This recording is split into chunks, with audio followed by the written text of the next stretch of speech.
en 80 días. Sí, Julio Verne, Miguel, buenos días a todos. Fue un escritor de ciencia ficción, así lo consideraban en el siglo XIX. Pero la verdad, era un profeta. Sí, y luego fue considerado un profeta, porque cuando él escribió que se podía recorrer el mundo en 80 días, o hacer un viaje al centro de la Tierra, o llegar a la Luna, o utilizar un helicóptero, viajar por abajo de los océanos, y luego el submarino, viaje en submarino, 20.000 leguas de viaje en submarino.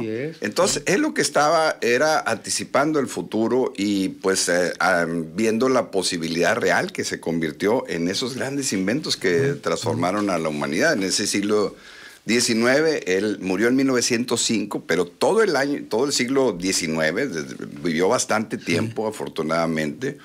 Desde 1850 empezó a escribir. Este libro que les narro lo escribió en 1872 y lo fue dando en entregas en diferentes meses.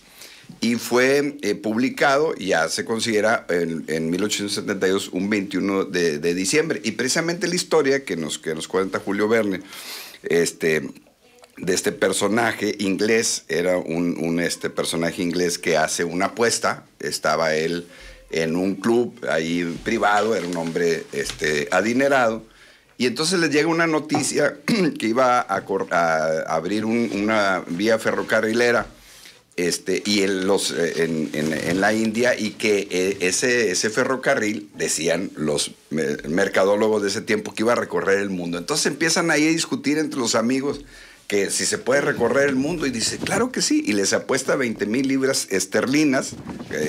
Acuérdense que Julio Verne era francés, y de alguna manera también hace una crítica a los ingleses, ¿no? Que los ingleses son muy precisos, muy escrupulosos, y en esta narración pues hace esa crítica constructiva de cómo son los ingleses, y él en la apuesta que hace con sus amigos les dice, yo les apuesto 20,000 libras esterlinas, su fortuna era de 40,000 libras esterlinas, y les dice, les apuesto la mitad de mi fortuna a que yo puedo recorrer el mundo en 80 días.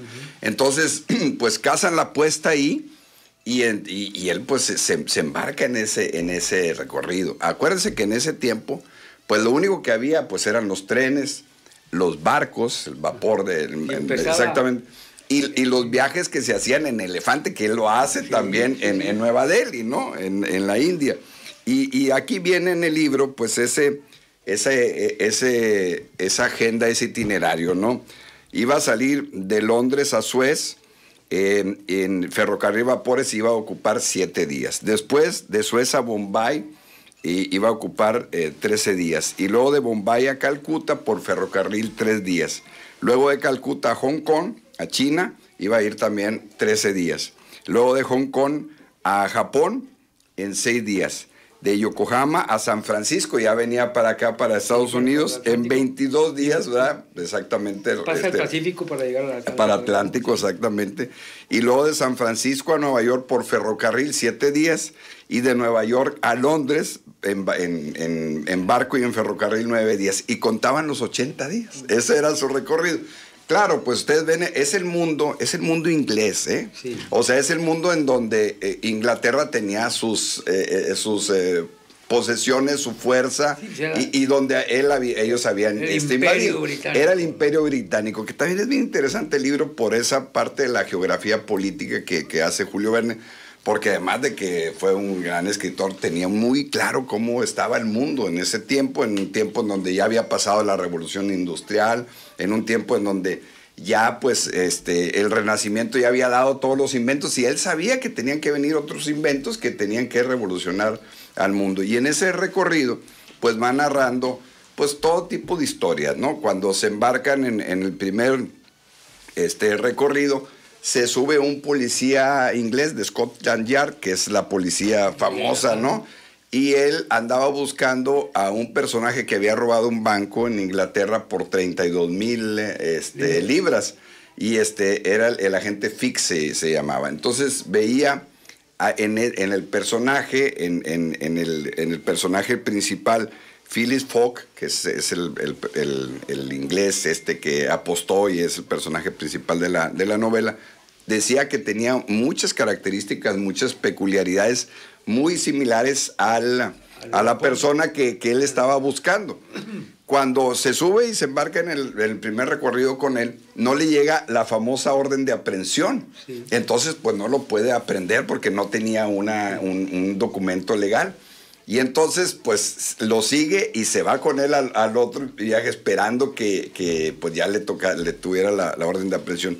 Se da cuenta que va con un ayudante y se empieza a ser amigo de él, pues para poderle estar cerca y poderlo aprender. Y vive con ellos el viaje.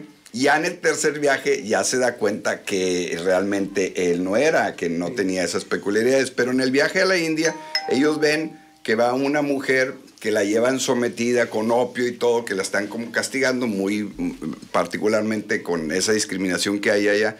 Y Phileas Fogg ahí detiene su recorrido y hace a que su ayudante, porque iban en una procesión con un féretro y ahí la venían castigando, y hace que en una de esas paradas se meta él al féretro y aparece y se asustan todos y salva a la mujer, ¿no? Y luego la mujer hace que lo acompañe y que finalmente termina casada con él porque la va acompañando y cuando al final de la historia la quiere pues regresar a sus familiares ya no estaban, ¿no? Entonces también hay una historia de amor muy interesante porque salva a esta mujer hindú y pues se casa con ella y va viviendo pues todo lo que es el periplo de un viaje, de que no llega el tren y que llega tarde y que no sale y luego se sube en un elefante y van en elefante. Hasta en un globo aerostático también. Exactamente. O sea, es muy divertido la imaginación que tiene Julio Verne para hacer este recorrido. Así es. Ya cuando llega, se da cuenta que llega un día después del 21 de diciembre, pero del 22. No tomaron en cuenta la rotación de la Tierra. No tomaron en cuenta la rotación de la Tierra, que iba viajando hacia el este y había ganado unos minutos. No, una hora prácticamente. Sí, unos minutos en cada uno de los días. Sí. Y entonces se da cuenta que sí llegaron el día 21 de diciembre y regresan allí al club y les dicen, miren, sí son exactamente 80 días, ¿no?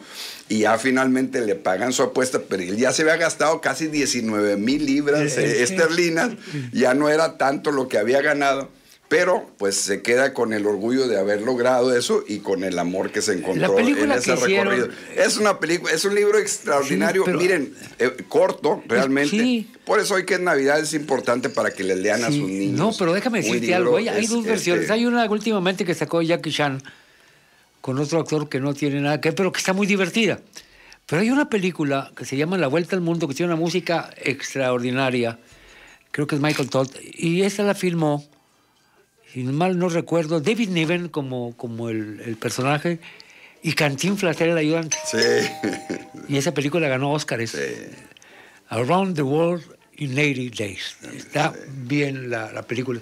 A ver si buscas, Manuel, el tema de La Vuelta al Mundo en 80 días, el tema musical de La Vuelta al Mundo en 80 días, debe estar ahí en tu archivo musical porque tú tienes, y además tienes una memoria de tantos años. Y pues es el decano del grupo. Sí. Sí. La verdad es que sí, muy interesante el libro y este recorrido. Muy recomendable para que lo lean hoy en Navidad en familia y lo platiquen. Sí. O lo regalen, hombre, es un libro que lo consigues a muy buen precio. La verdad, muy barato y muy... Sí. ¿Le encontraste? Editorial Escolares. Bien, vamos a...